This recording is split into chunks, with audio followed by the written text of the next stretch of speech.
Goss Island is brought to you by F&F, Fashion at Tesco.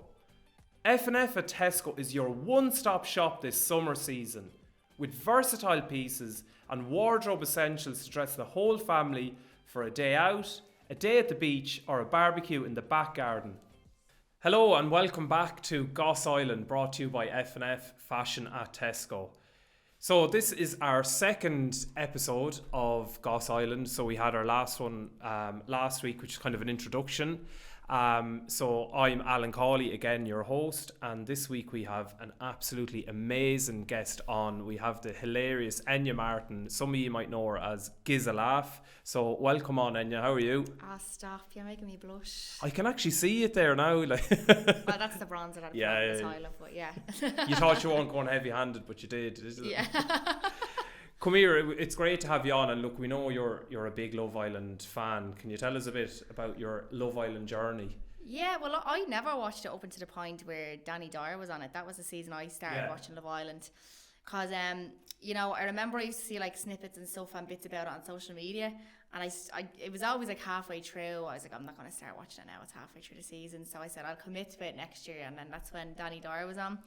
And yeah, I got hooked on it because she was a really likeable character. I really liked her and Jack.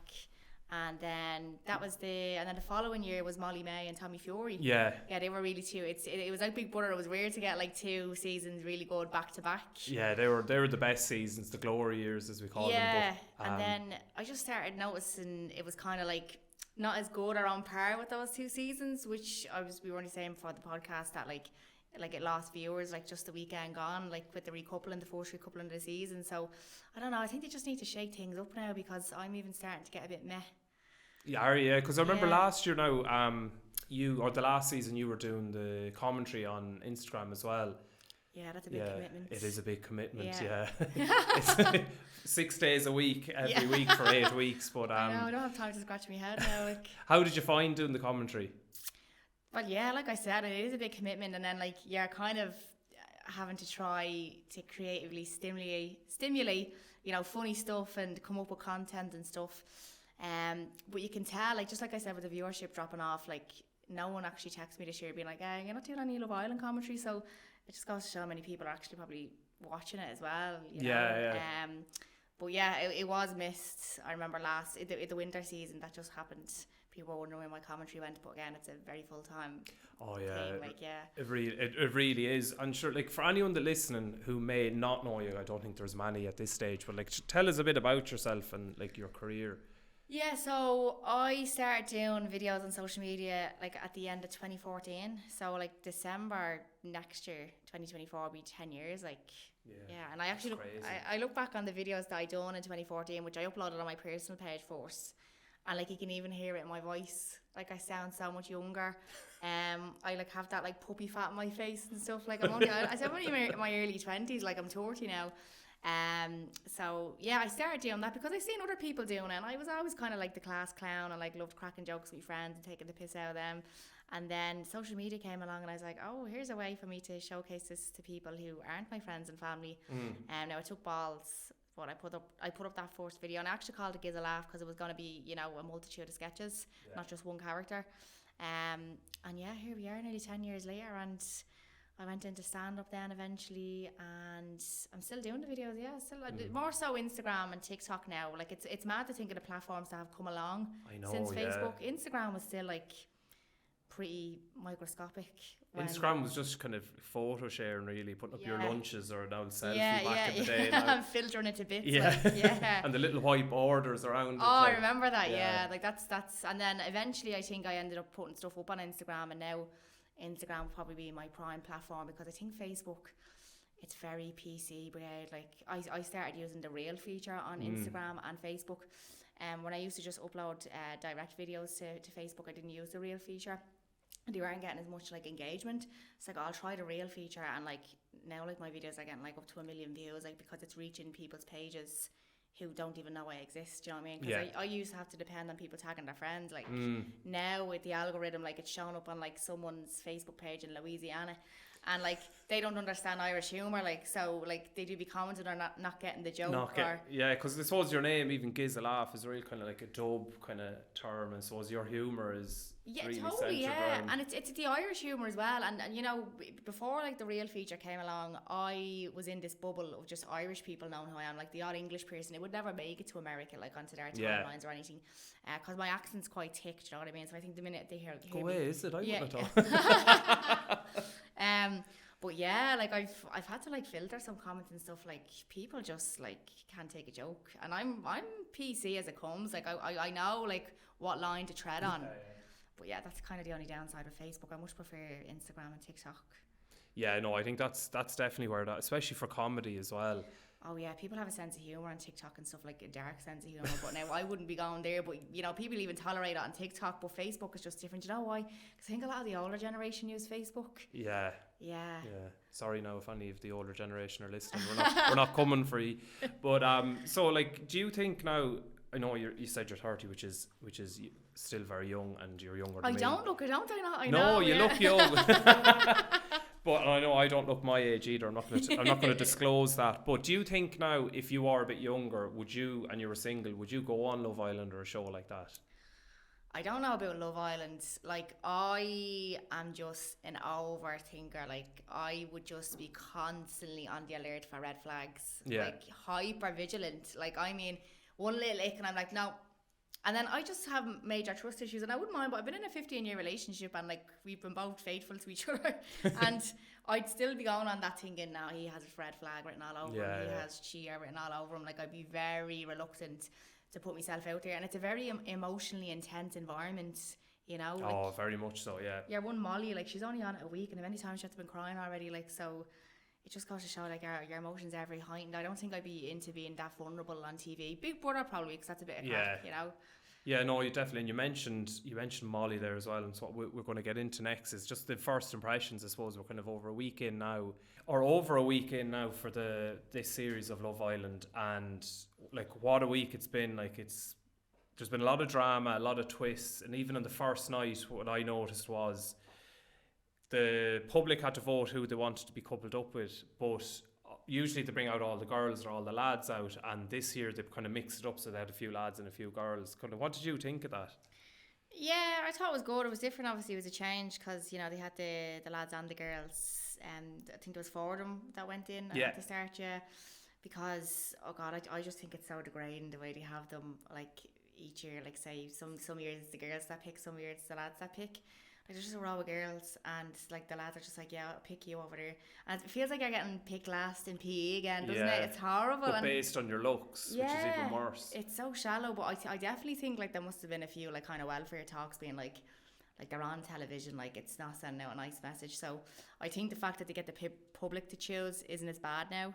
Yeah, no, I definitely think so, and I think it's the kind of the PC part of the show where they don't want anyone to kind of feel that they're being left on, you know, Paddy Last getting picked, and they also wanted to change it up a bit as well. I think the thing that would really change it up is if they let the public decide who gets the couple up every week. So like we're watching, and like we know, like say, you know, Enya and Alan have this spark and they should couple up, but like they're either in a situation where they can't pick the person because they're with someone else. Yeah. So if it was up to the public, I think it would make things way more interesting. I think that producers, if you're listening, because I know you're a big fan of the podcast, I think you should actually do that even once or twice, as in get people to pick. And if you really want to piss someone off, it would create so much drama. Yeah. Not that I'm, you know, trying to hurt anyone's feelings, but like it would make things very interesting. They've signed a waiver going into their feelings. You leave your feelings at the door, like, do you know what I mean? You're signing up to Love Island. But I have to say, like, what I really, really liked the first week is what I was chatting to my friends about this as well. What I noticed is, from a lad's point of view as well, usually they go in, they're all muscle Marys, the big 6-pack, you know, like gym bodies. And they do have that there, but there's kind of more like normal body types as well, where the lads are obviously slim and trim, but they're not like beefed up or, you know, have that certain look. It's realistic, because I was only saying to you there before the podcast started recording that, like, I don't think anyone realises how hard it is to maintain a six-pack, like probably for 2 weeks of the year, and that's why I see a lot of people slimming down for holidays, or like they go OTT with the training because they're only away for 1 week and they're only going to have their top off for 1 week of the year. Do you know what I mean? Get the pictures in. Yeah, exactly. They just like bulk, like they just take loads of pictures, and you know they have them there for the rest of the year then to post on their Instagram. But you'll even see it in Love Island. You see, like, they're not the same body as when they go in versus when they come out. Do you know what I mean? Because all they do is just sit around all day. They're not really exercising. They're just shoving toasties into their mouth, like, do you know what I mean, day in, day out. But it is more realistic, and like, I think I think it was only a matter of time, because I mean, if you look at the clothing websites like Boohoo, Pretty Little Thing, like, they're all getting on the whole body positivity train as well, like, and sending out a really realistic message, like. Yeah, like, in fairness now, like, they're more real body types. There's still everyone has really good bodies and look great. I still would love to see them push the boat out a bit more and kind of go for people that are slightly larger or slightly small. Do you know, just even more vast range of body types. I think if you knew you were going on to Love Island anyway, you probably would be a bit more body conscious, thinking, oh, do you know, maybe I'm going on there in 3 months, I'll go to the gym and like look after myself, you know, like appearance wise. But so what if you don't, like? Well, I'd be on the, if it was me going in, I'd probably be on the starvation, which isn't a good thing, but that's just the way society has gone, that we all think that way. But no, I have to say though, like, I really, like, I've noticed there's kind of a lot more diversity as well in this season, but at the same time, they really do people dirty with those kind of the cast photo call pictures. Like, even I remember Maura's year, like, she still looks stunning in it, but it kind of didn't do her any favours. And I think it was George and Maddie as well, that those two lads that really did them dirty when you went onto their Instagram versus that headshot that they use for them. I think they do it on purpose as well. I think they look like if Steps were to have like a photo shoot. Like, remember the band Steps? Yeah. Like, it looks like their individual group shots or their individual headshots. Like, you know, the background stuff, it's like, it's cheesy. Like, it's really corny and cheesy. Someone's kind of like this. Yeah. It's like there's way more attractive ways to like capture someone's attention. Yeah. It's like, from obviously the coupling up was public vote. Who did you think they got right or they didn't get right?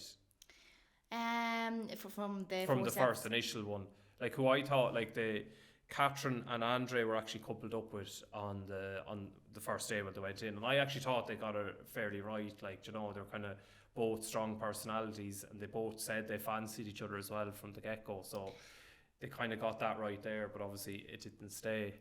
But I still think, like, it's a bit of a stupid idea to, like, pair people up when you've never heard them speak, you don't know them or anything, you know, and then it's, oh yeah, we'll just pair them two up together.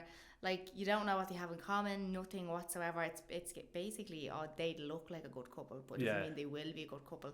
Like, who was the French fella that went in again? Maddie, yeah. Is that Mahdi or... Yeah.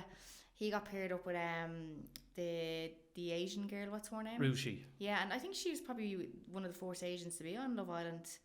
Yeah, I think there was Kaz as well, who was part Thai, who was kind of... Remember, she got in a bit of bother over in Dubai, kind of seen she was doing something she shouldn't have been doing. Oh, yeah, Jesus. But, they got paired up together, and, like, they just seem like polar opposites. Like, she seems like she likes the bad boy, like, do you know what I mean, like, in improv, and, like, he's just total opposite. Yeah, sure, he's French, kind of, like, into feelings and all that, where he's a bit of a softie, and unfortunately women just love a good red flag, and like they just find, you know, men who will treat them properly unattractive. But like, when Davide first came into it last year, I thought, because he has a different accent, like, he's not going to be the same bandar, he's just not going to get the English humour and stuff. I thought he was probably one of the funniest contestants on it, like, definitely. Yeah, like 100%. Like, in our homegrown girl, Catherine, I think she's come across really well in the first week so far. Like, she seems really popular with the public, and she seems really bubbly and outgoing as well. Like, yeah, first of all, she's stunning. I think she's the best looking girl in there. But she also is, like, she's kind of getting nearly the most airtime. Maybe her and Molly out of the girls are getting the most airtime, because she's in the thick of it when it comes to kind of the chat or who she's been coupled up with, and rather than kind of playing it safe and, like, what do they call that? Coasting in the background. No, she's not coasting all. So, like, delighted now that we have good representation, that she's a bit of crack and she's actually sound as well. Yeah, and your man Zachariah. Yeah, he picked her. He was actually a bombshell, yeah, like, because even there's been 3 bombshells in so far in the first week. Yeah, where there's you been loads. never have that. So you had your man, Zachariah, he was in the first, it was the first night or second day, he came in and all the girls were mad after him. And then he picked Catherine, so he robbed her off Andre. So that was the first bit of drama there then. And then he kissed Molly in the challenge. And that's exactly why I wouldn't go on Love Island, because one Catherine's standing there like, and she's like just wants the ground to swallow her up, like, because like, just thinking about the people, you just feel like so rejected. Oh, it'd be awful. Like, yeah. well, like, one thing being rejected and then being rejected on camera as well. Oh God, yeah. That's another one, definitely. But and then the other bombshell was Sammy. Sammy's a bit of a snake. Show your man with the weird hair. Oh yeah, he's a bit of a drip. I just think he'd be zero banter. Like, I know that's a very cliche term to use because they always use that in a while, like good banter. But like, I just feel like, oh, if he cheated on someone, he'd be like, but I thought we agreed we were allowed to cheat. Like, he just seems like that. Yeah. Like just like a big airhead. Like, yeah, he wouldn't be my type anyway. Like, I'd rather stick pins in my eyes, to be honest. Yeah. Who else has standing out for you in the first week? I like Mitchell, and I know like he was coming on a bit strong with Molly, but like I like the way he had a bit of self-respect, being like, here, like, you're a bit full of your self-love and I'm not going to be treated like a little puppy, do you know what I mean? Like, and he kind of like distanced himself. But when Molly first went in, I thought she was going to be like, one Rachel from Glee. Oh yeah, stage like, school. Yeah, like, oh, look at. But now I think she's like thriving on the attention. And I just, Mitchell seems like a nice fella. He'd be my type, like. Yeah. But you go for a bit of him, would you? Yeah, like, I just think he's a bit of crack. He is good looking. He's a fine thing, to be fair. And it gave me the ick a bit, the way he was a bit clingy. I think he was just getting a bit too clingy. He's like Luca, isn't that what they were saying? Luca 2.0. But again, I just think he's trying to secure his place too soon. But yeah, see what she is one of the best looking girls in the villa. Yeah, 100%. So you can see why he's getting a bit territorial, but like, I hope someone else comes in and like they click even better, because he deserves better. I didn't like Jess at the start, but I love her now. Yeah, I think she's a real girl's girl, and like, I think apparently she's starting to turn on Molly because she can see like you're loving all this, like you're loving all the lads fighting over you. And I just think if I was to go on a girls' holiday, like, she's one of the people that you'd want to go with. Like, she seems like good crack. She's really gal. She reminds me of the Loves a Hun page. Do you know that kind of way, like, where she'd have like, the nails and the lashes, and she'd be out with the girls having the cocktails with the straw. Like, your one nearly like your one Danny Walsh up in Belfast that does the TikTok videos of the drinks. She kind of really reminds me of her or something, like, so. Or Live Laugh Love tattooed on her arm, like. Yeah, she's putting up Facebook statuses giving about the lads, like. And she's the type of girl that she reminds me. Remember Liberty that was in? Yeah, she reminds me a bit of her, but she'd be the type of girl that you go to, like, to kind of like bring you back up, cheer you up, pick you up if you just went through a breakup and all. You don't need him, hon, and stuff like that. Like, she'd be like that, wouldn't she? She'd give you the lift, like. Yeah, she would. Yeah, but I think she's gonna have she'll probably have a journey on the show where she'll be like a bit unlucky in love and not find someone, then she'll finally get someone, and people will really get behind her then, like.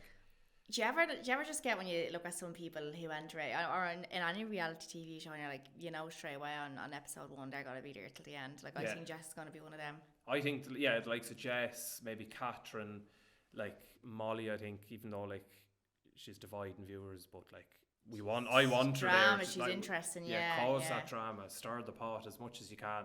Let us hate you. Yeah. Do you know that kind of? God, you need her, the villain, like, even though, like, in fairness, what she's doing is harmless enough. Yeah. But no, I really actually want to delve deep into the kind of the Molly, Mitch, Catherine, Zachariah, kind of, I suppose I was going to call it a love triangle. That's 4, so a love square, a love rectangle. That's what I'm going to call it. I've coined it here now. You've heard it here first, Enya, and you're going to run with it as well. So what happened was, I'll just do a little recap for people that may have missed 1 or 2 episodes. We had Molly and Mitch teamed up with each other. They seemed like a great match. And then you had Catherine, who was robbed of Andre by the first bombshell. Zachariah came in, and they seemed like a great match as well. And then it all has started to kind of fall to the wayside now, and the drama is ensuing, which I'm delighted about. So you touched on it a bit there before anyway, on the kiss and the challenge. Do you want to chat about that a bit more?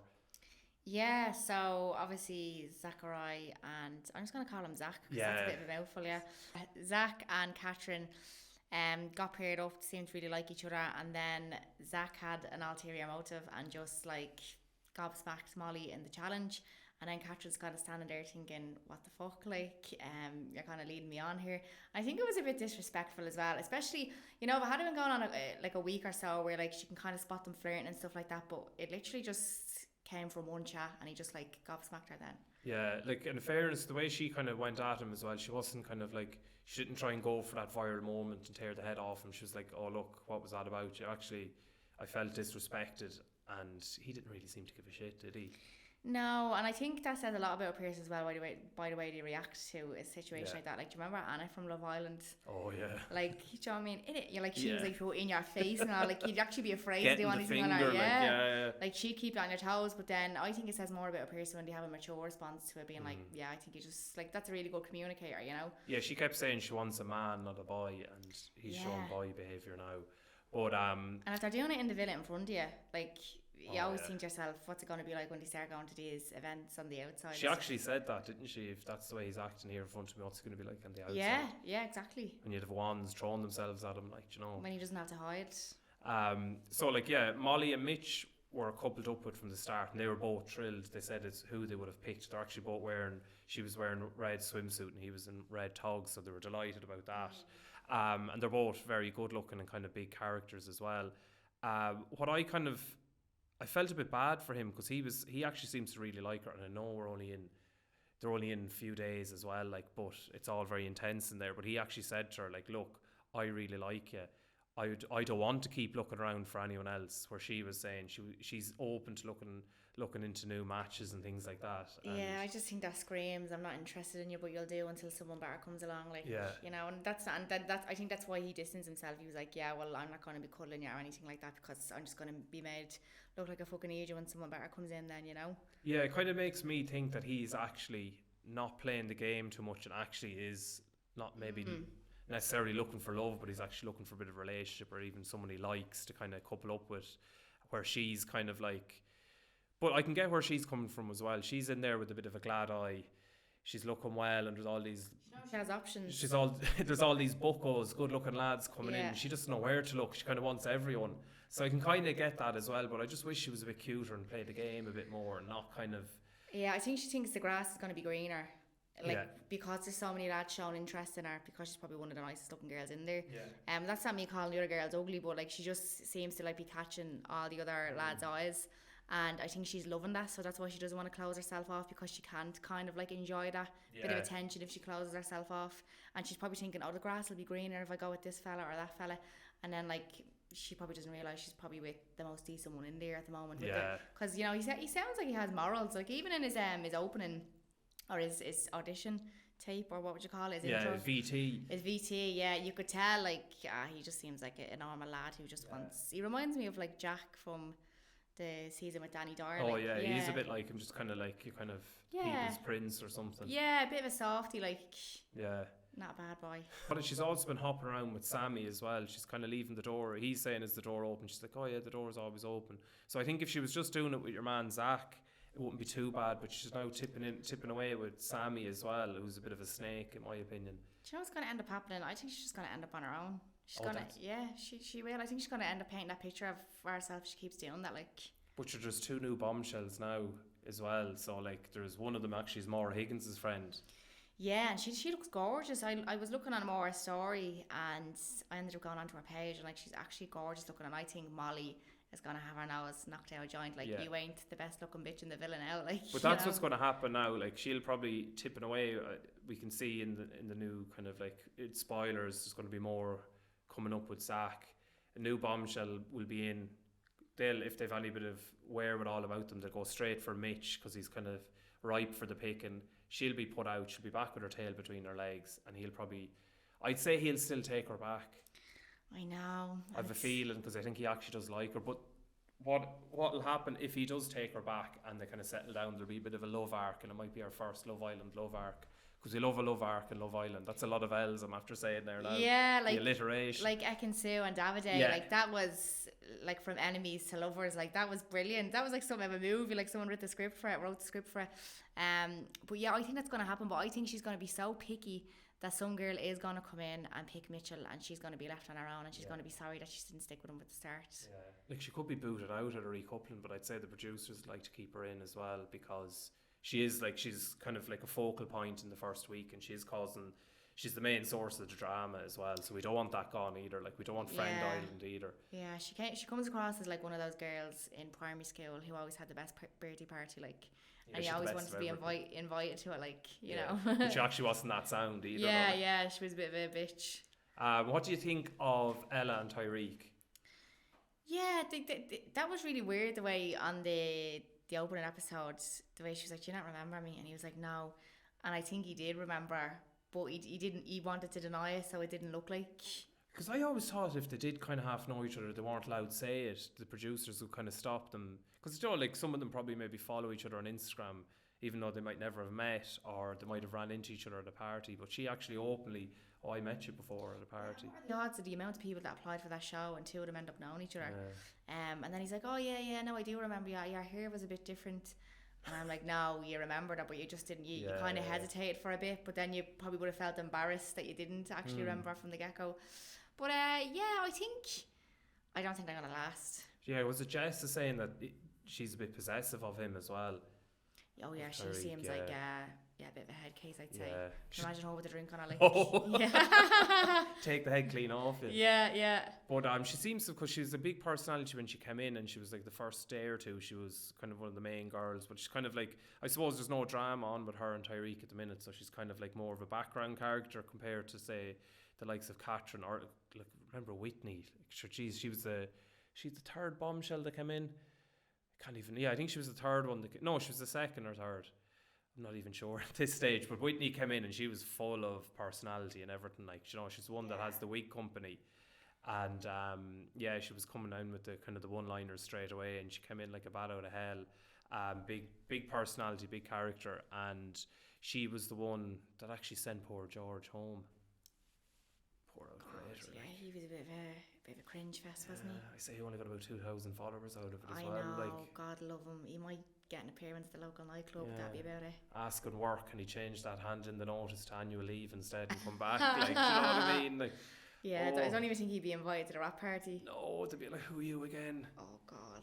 Feel sorry for him, wouldn't you? See, that's another reason, like, I wouldn't apply for those reality shows, because if you're forced out, like... Yeah. Well, do you know what? In a way, it would be such a good experience, because you'd probably still be able to keep your anonymity. Yeah, true. As sad as it sounds, like, even though you went on to get fame, no one knows who you are. Like, you know, God love him.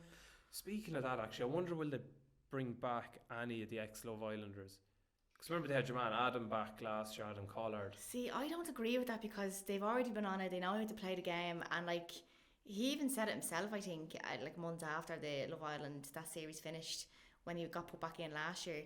He was like, he knew he just went straight for the kill with what was her name again? Paige. Yeah, because he knew, like, oh, I'll just cling on to someone now and I'll make it to the end of the show.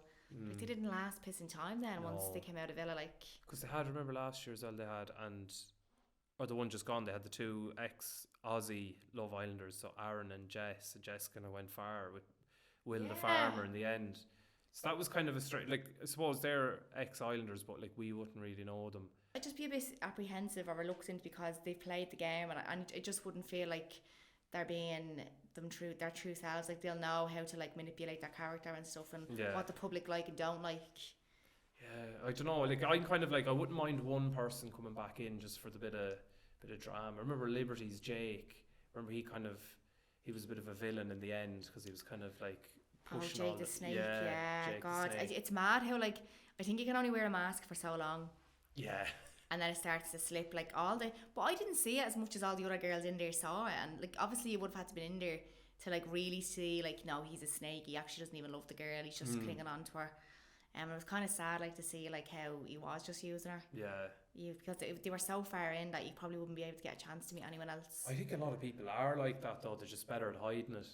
Yeah. Like, he didn't hide it. Well, but I'd like to maybe him to come back, or someone that kind of felt they got a bad edit, or they want a bit of redemption, to come back and see, do you know, even just one, even if they're only in for a week or something. Yeah, give them another chance. Yeah, or even there's an Irish lad, there's rumoured to be coming in, a boxer, Lee Reeves, down in Limerick.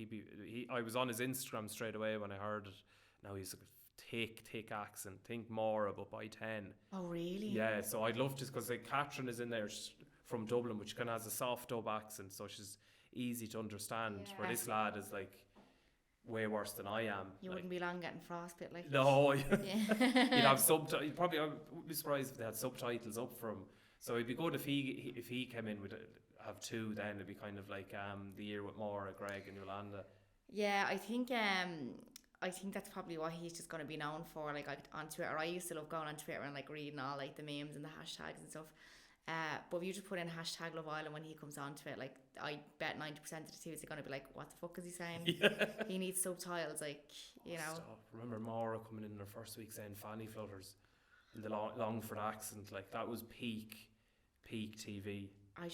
She just had balls of steel when she was on that, like. Oh, she didn't give a fuck. She just, do you know what it was?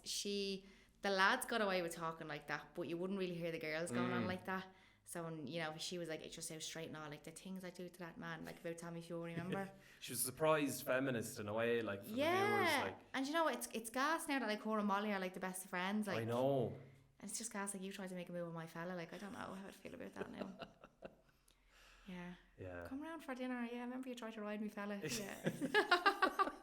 Just looking at each other there in the background, like.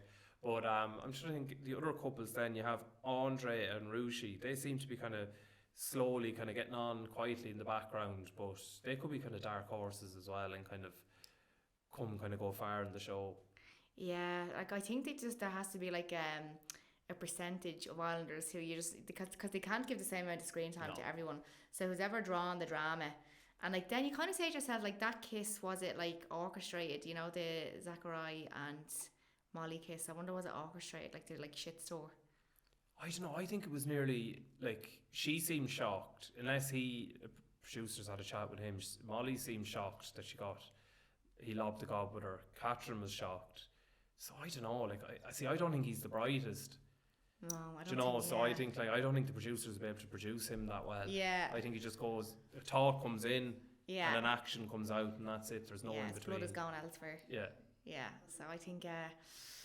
Yeah, I think, like I said, they only get a majority of time, like, or a certain amount of time per contestant. So I think obviously the ones who are drawing the drama, and the others will fade into the background. Before I let you go and out of the Goss Island studio, I just want to get a few kind of rapid fire questions towards you as well. So, who are your favourite Islanders so far?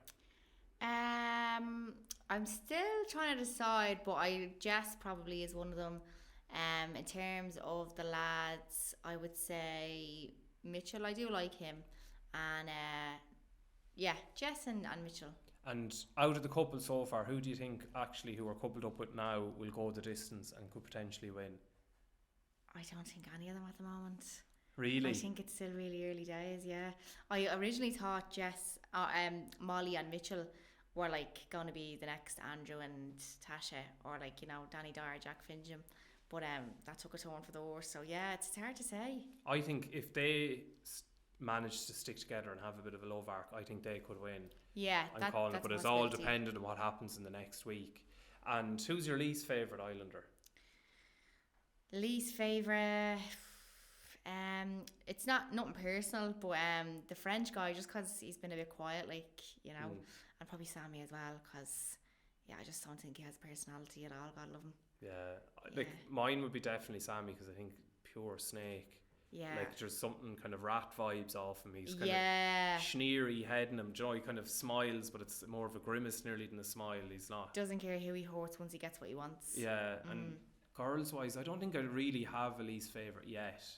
There's no one that's kind of... Yeah, like probably just because they're quiet, just because I haven't really got to know them yet. Yeah. But it's interesting because when the bombshells go in, like sometimes they do better. Was Ekin-Sue, she was a bombshell? Yeah, she was a bombshell, yeah. Like sometimes, and your man Liam Reardon and Millie, they were both bombshells and they ended up winning the show. So just because they're not one of the originals doesn't mean that they don't have a chance at winning. I mean, someone could go in 2 weeks and end up winning it as well. See, Greg came in nearly just a week and a half or 2 weeks out and stole the show. Then in the end, just that was pure. Like you couldn't write that. Like only an Irish person could do that. Of course, yeah. And what do you think makes a good Islander? Like, what's the kind of like if you were to kind of like do a recipe book of what they need to kind of become a kind of a iconic islander. I think a good sense of humour, because I think like you're attracted to that in a person anyway, someone who has a good sense of humour. I think like good friendships are formed with a good sense of humour, you know. Someone who's entertaining but not in the wrong way. Yeah. Like you don't want a villain who is just really nasty. Like you want someone like Maura Higgins, you know, like Danny Dyer, Jack Fincham, Ekin Sue, Davide. Like they were all really entertaining, like, and they were funny, and like you actually look forward to watching the episode because like there's just great memes that come out of them when they're on telly and stuff. Yeah, I suppose. Yeah, and then I just think a good sense of humour. Yeah, but they know, like I remember Ekin Sue like knew how to store the pot, like, but still come across as a nice person at the same time. Like, do you remember like she was crawling up on the balcony and stuff? Things like that. But I think people are playing it a bit safe at the moment. But I think Jess has a good sense of humour. Yeah.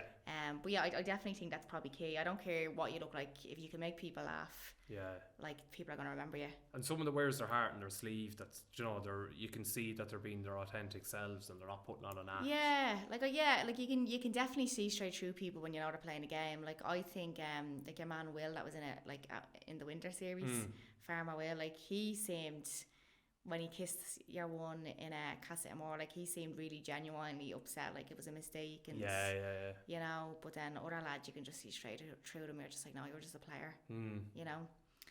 I don't think those lads go very far in the show. Like if you've ever noticed, it's usually like someone who like will give you their full attention, and you know they're just interested in you. And then sometimes it can take like a bump in the road, like to make. Yeah, you see, like Dami in India there, like they kind of both recoupled after Casa Amor, and then Amor, I can't even say it now with the Leash accent, Casa Amor, but when they came back, they both had coupled up with someone different, but then they still were drawn back together, and they ended up doing really well, and they're really still together now, and even India's involved kind of in around Love Island as well with Sam Thompson. Yeah, so like, yeah, I think a good sense of humour then, to sum it up, and good crack and good morals. I think you either have to be funny or a bit harmless. I think to get screen time, you have to be really, really funny, or else a prick. That's it. But you won't go far. Yeah, there's no in between. Like, no. You can't be a little bit of a prick. You know, you have to be a big prick. So you can't beat it, can you? Well, come here. Thanks so much for coming on to our second episode on Goss Island. So this is going to be a weekly roundup show. So every week we'll be bringing you kind of the hot topics, what's going on, bringing you all the drama, and with our special guests as well, and getting their take on things. So thanks so much for listening, and tune in next week as well. Thank you. Bye. Goss Island is brought to you by F&F, Fashion at Tesco. F&F at Tesco is your one-stop shop this summer season, with versatile pieces and wardrobe essentials to dress the whole family for a day out, a day at the beach, or a barbecue in the back garden.